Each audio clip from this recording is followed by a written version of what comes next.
ഇതൊരു over current test. ഞാൻ just outline പറഞ്ഞിട്ട് വരാം. ഓക്കെ, ഇതൊരു ഓവർ കറണ്ട് ടെസ്റ്റിംഗ് മെഷീനാണ്. ജനറലി നമ്മളെല്ലാവരും ഫേസിൽ കാണുന്നുണ്ടാൽ ഒരു ഓവർ കറണ്ട് ഉണ്ടായി ഒരു ബിൽഡിങ്ങിനകത്ത്. ഈവൻ അത് ലോഡ് ഫാൾട്ട് ആവാം, അല്ലെങ്കിൽ ലൈൻ ഇൻകമിങ് ആവാം, അതായത് ഒരു സർജ് കറണ്ട് വരാം. ആ സിറ്റുവേഷനിലൊക്കെ നമ്മുടെ വീട്ടിലെ ടി വി ഒക്കെ അടിച്ചു പോകുന്നുണ്ട്. സ്വിച്ച് ഓൺ ആയിരിക്കില്ല, പ്രൊഡക്റ്റ് ഓഫ് ആയിരിക്കും, സ്വിച്ച് ഓഫ് ആയിരിക്കും, പക്ഷേ ടി വി അടിച്ചു പോകും. ആ ഒരു പ്രശ്നം ഉണ്ടാവാൻ കാരണം എന്ന് പറഞ്ഞാൽ ചെറിയ കോണ്ടാക്ട്സ് ആണ്. 2 mm 1 mm കോണ്ടാക്ട്സ് ആണ് എല്ലാം. അപ്പോൾ ഈ കോണ്ടാക്ട്സ് ജമ്പ് ചെയ്തിട്ട് കടന്നു പോകും. ഈ സിറ്റുവേഷനിൽ നമ്മുടെ ടി വി അടിച്ചു പോയി നമ്മൾ എന്ത് ചെയ്യും, അത് റീപ്ലേസ് ചെയ്യും. പക്ഷേ ആ കറണ്ട് കടന്നു പോയ പാത്ത് മീഡിയം നമ്മൾ ചെക്ക് ചെയ്യുന്നില്ല ഒരിക്കലും. അപ്പോൾ അത് നമ്മൾ മെയിൻറ്റെയിൻ ചെയ്യുന്നില്ല. ഒരു റെസിഡൻഷ്യൽ ബിൽഡിംഗ് സംബന്ധിച്ചിടത്തോളം നമുക്ക് റെഗുലറായിട്ട് മെയിൻ്റെനൻസ് ഇല്ല. പക്ഷേ കൊമേഴ്ഷ്യൽ ബിൽഡിങ്ങിൽ അത് ഉണ്ടാവും, AMC ഉള്ളതുകൊണ്ട്. പക്ഷേ റെസിഡൻഷ്യലിലേക്ക് പോകുന്ന സമയത്ത് ഒരു സിറ്റുവേഷൻ ഭയങ്കര വേഴ്സ്റ്റ് ആണ്.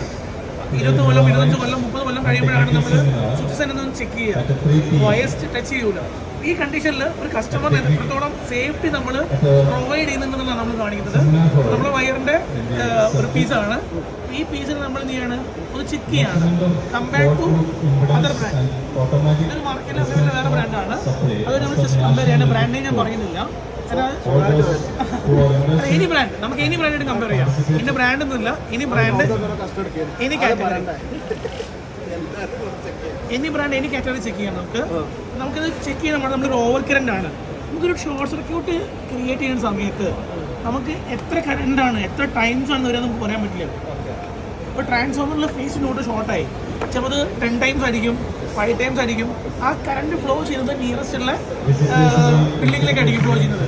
അപ്പോൾ ആ കണ്ടീഷനിൽ നമ്മുടെ വയറ് ഒരു 1 മിനിറ്റ് എങ്കിലും മിനിമം ചുരുങ്ങിയത് ക്യാരി ചെയ്യേണ്ട അവസ്ഥ വന്നു കഴിഞ്ഞാൽ എന്തായിരിക്കും ഉണ്ടാവുക. ശരിക്കും 1 മിനിറ്റ് അല്ല, സെക്കൻഡ്സ് കൊണ്ട് എന്ത് ചെയ്യുമ്പോൾ ട്രിപ്പ് ആവും. ശരിക്കും ട്രിപ്പിംഗ് സിസ്റ്റം പ്രോപ്പർ ആണെങ്കിൽ. അപ്പോൾ ആ സിറ്റുവേഷനിൽ എന്താണ് സംഭവിക്കാൻ പോകുന്നത് എന്നാണ് നമ്മൾ നോക്കാൻ പോകുന്നത്. അപ്പോൾ നമ്മൾ വയറിനെ ടേൺ ചെയ്ത് കൊടുത്തത് കാണുന്നതിനാൽ ചേഞ്ചസ് ഉണ്ടാകുമ്പോൾ നമുക്ക് മനസ്സിലാക്കുന്നതാണ്. കാരണം ഒരു കോൺഡ്യൂട്ടിനകത്ത് മോർ ദാൻ 5 വയേഴ്സൊക്കെ എപ്പോഴും ഉണ്ടാവും. അപ്പോൾ ആ കണ്ടീഷനകത്ത് ആ കോൺഡ്യൂട്ടിനകത്ത് ഉണ്ടാകാൻ പോകുന്ന ചേഞ്ചസ് എന്താണ് അത് കാണിക്കാനാണ് ടേൺ ചെയ്ത് കൊടുത്തിരുന്നത്. നമുക്ക് 2 വയേഴ്സ് കണക്ട് ചെയ്തിട്ടുണ്ട്. ഇത് വർക്ക് ചെയ്യുന്നത് എങ്ങനെയാണ്,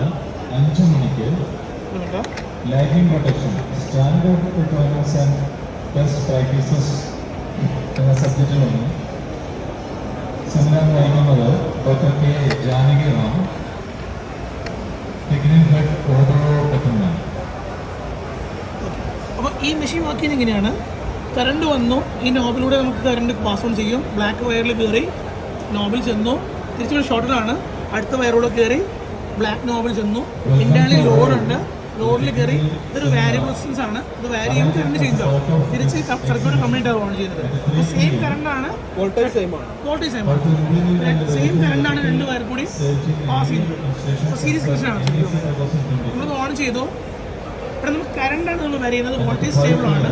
അപ്പോൾ നോർമലി ഇത് 0.4 ആണ് ഇനിഷ്യലി ഉള്ളത്. ഇത് കാലിബ്രേഷൻ ഡിഫറൻസ് ആണ്. അപ്പോൾ ഈ ഒരു കറണ്ടിന് നമ്മൾ എന്ത് ചെയ്യാണ്, ഇൻക്രീസ് ചെയ്യാണ്. ഇൻക്രീസ് ചെയ്യാന്ന് പറഞ്ഞാൽ ഒരു 3 ടൈംസിലേക്ക് കൊണ്ടുപോവാണ്. നോർമലി 11 ആണ് സാധാരണ വയർ, നമ്മളത് 16 ആംസ് ആണ്. 16 3 ടൈംസ് പറഞ്ഞാൽ 40 ആവും. അപ്പോൾ അത്രയും കൊണ്ടുപോകാണ്ട് നമ്മൾ 40 വെക്കുകയാണ്. നമുക്കൊരു സിറ്റുവേഷനോട് നമുക്ക് മനസ്സിലാക്കാം. നോർമലി നമ്മൾ വയർ റേറ്റഡ് കറണ്ടിൽ റൺ ചെയ്യുകയാണെങ്കിൽ ആ വയറിന് വേറെ ഇമ്പാക്റ്റ് ഒന്നും ഉണ്ടാവുന്നില്ല, അത് ചേഞ്ചസ് സംഭവിക്കില്ല. ഹീറ്റിലാണെങ്കിലും അതുപോലെ തന്നെ മറ്റേ PVC ചേഞ്ചസ് ഒന്നും ഉണ്ടാവില്ല. ചെക്ക് ചെയ്യാം, നമുക്ക് ഒരു ചേഞ്ചസും ഇല്ല. ചെക്ക് ചെയ്യാം, ചേഞ്ചസ് ഇല്ല, ഒരു ചേഞ്ചസും ഇല്ല, നോർമലാണ്. പക്ഷേ ഈ ഒരു കറണ്ട് ഇൻക്രീസ് ചെയ്യുന്ന കണ്ടീഷനകത്ത്, അതായത് 11 നമ്മൾ കയറി ഒരു 12 13 അതുപോലെ 20 25 അപ് ടു 40 നമ്മൾ കൊണ്ടുപോവാണ്. പക്ഷേ ഈ 40 എത്തുമ്പോഴേക്ക് തന്നെ ഡ്രാസ്റ്റിക്കലി ടെമ്പറേച്ചർ ഇൻക്രീസ് ആവും. അപ്പോൾ ആ ടെമ്പറേച്ചർ റൈസ് അപ്പ് ആവുന്ന സമയത്ത് അത് യൂഷ്വലി എന്ത് ചെയ്യും, ആ ഒരു PVCനെ ഡാമേജ് ചെയ്യാനുള്ള ചാൻസ് ഉണ്ട്. കാരണം കോപ്പർ ഹീറ്റപ്പ് ആയാലും അത് ബ്രേക്ക് ഡൗൺ ആണെങ്കിൽ 1083 ഡിഗ്രി ആവണം. പക്ഷേ നോർമൽ PVC എപ്പോഴും 70 ഡിഗ്രിയിൽ ബ്രേക്ക് ഡൗൺ ആവും. അതുപോലെ തന്നെ ഹയർ ക്വാളിറ്റി ഏതാണെങ്കിലും 85 ബ്രേക്ക് ഡൗൺ ആവും. മാക്സിമം ഇന്ന് അവൈലബിലിറ്റി ആയിട്ടുള്ള PVC വന്ന് 85 ഡിഗ്രിയാണ്. ഒന്ന് ടച്ച് ചെയ്യാൻ ഫീൽ ചെയ്യാം നമുക്ക്.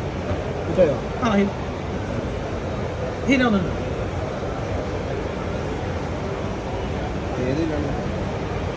ഇത് ഹീറ്റ് ആയിക്കൊണ്ടിരിക്കുകയാണ്. അപ്പോൾ ഈ ഹീറ്റിൻ്റെ അടുത്ത നെക്സ്റ്റ് എഫക്റ്റ് എന്ന് പറഞ്ഞാൽ നമുക്കതിൻ്റെ വിസിബിലിറ്റി ആയിട്ട് കാണാൻ പറ്റുന്നതിനാൽ ആ ഹീറ്റ് സ്മെല്ലായിട്ട് കൺവേർട്ട് ആവും. അത് കഴിഞ്ഞത് സ്മോക്ക് ആയിട്ട് കൺവേർട്ട് ആവും. നമുക്ക് ഐഡൻറ്റിഫൈ ചെയ്യാൻ പറ്റുന്ന കാര്യമാണ്. സ്മെല്ല് ഐഡൻറ്റിഫൈ ചെയ്യാം, സ്മോക്ക് ഐഡൻറ്റിഫൈ ചെയ്യാം. സ്മോക്ക് വരുന്നത് ചെറുതായിട്ട് നമുക്ക് ഫീൽ ചെയ്യാൻ പറ്റുന്നോ എനിക്കറിയില്ല. ലൈറ്റായിട്ട് സ്മോക്ക് വരുന്നുണ്ട്. കാണുന്നുണ്ടോ? കാണുന്നുണ്ട്, ലൈറ്റ് സ്മോക്കാണ്. എനിക്ക് ഇവിടുന്ന് അങ്ങോട്ടാണ് സ്മോക്ക് പാസ് ചെയ്യുന്നത്. അവിടെ കൂടുതലുള്ളതുകൊണ്ടാണ്. കാണുന്നുണ്ടോ? അപ്പോൾ ഇത് ബിൽഡിങ്ങിൻ്റെ പൈപ്പിനകത്താണ് സംഭവിക്കുന്നത്. ഇത് എങ്ങോട്ടാണ് എക്സോസ്റ്റ് വരുന്നതെന്ന് പറഞ്ഞാൽ സ്വിച്ച് ബോർഡിൻ്റെ അകത്തുനിന്ന് പുറത്തേക്കോ അല്ലെങ്കിൽ ഡി പിൻ്റെ അകത്തുനിന്ന് പുറത്തേക്കോ ഒക്കെയാണ് ഇത് എക്സോസ്റ്റ് സംഭവിക്കുന്നത്. പക്ഷെ നമ്മളത് ഫീൽ ചെയ്യുന്നില്ല ഒരിക്കലും. ഈ സമയത്ത് നമുക്ക് വയറിൻ്റെ പി വി സിയിലേക്ക് നോക്കാം, ചേഞ്ചസ് മനസ്സിലാക്കാൻ പറ്റും. നമുക്കൊന്ന് ക്ലോസ് ചെയ്യാം. ഒരുപാട് സമയം നമുക്ക് വെക്കേണ്ട, ഒന്ന് ക്ലോസ് ചെയ്യാം. നമ്മൾ ജസ്റ്റ് ചെക്ക് ചെയ്യണം. പലരും നമ്മൾ പറയും ഈ കണ്ടീഷൻ ബിൽഡിങ്ങിൽ എങ്ങനെയാണ് ഉണ്ടാവുക, നമ്മൾ ഉപയോഗിക്കുന്ന ലോഡിന് പെർഫെക്റ്റ് ആയിട്ടുള്ള MCB ഉപയോഗിച്ചിട്ടില്ലെങ്കിൽ ഈ കണ്ടീഷൻ ഉണ്ടാവാം. കാരണം ഇൻ കേസ് ഇപ്പോൾ പല ആളുകളും ഇപ്പോൾ MCB ഫെയിൽ ആവാം, മാൾ ഫങ്ഷൻ ചെയ്യാം. ആ സമയത്ത് സംഭവിക്കാം. സർജറികൾ ഉണ്ടാകുമ്പോൾ MCB വർക്ക് ചെയ്യുന്നൊന്നുമില്ല. അപ്പോൾ ഇത് PVC ഉണ്ടാക്കിയ മാറ്റം, ഈ ടെമ്പറേച്ചർ ഈ PVC ഉണ്ടാക്കിയ മാറ്റമാണിത്. അപ്പോൾ ഈ നമ്മളിപ്പോൾ കാണുന്ന ചുവപ്പ് വയറാണ് ഈ സർക്യൂട്ടിനകത്ത് രണ്ടും ഉണ്ടെങ്കിൽ രണ്ടും നമ്മൾ എന്തായാലും ഷോർട്ട് ആയാലേ. അപ്പോൾ ഈ ഒരു ഷോർട്ട് സർക്യൂട്ട് സംഭവിക്കുന്നതിന് കാരണം ബ്ലാക്ക് വയർ അപ്പാറിൻ്റെ വയറായതുകൊണ്ടാണ്. അപ്പോൾ ഈ ഡിഫറൻസ് നിങ്ങൾക്ക് ഫീൽ ചെയ്യാൻ പറ്റും.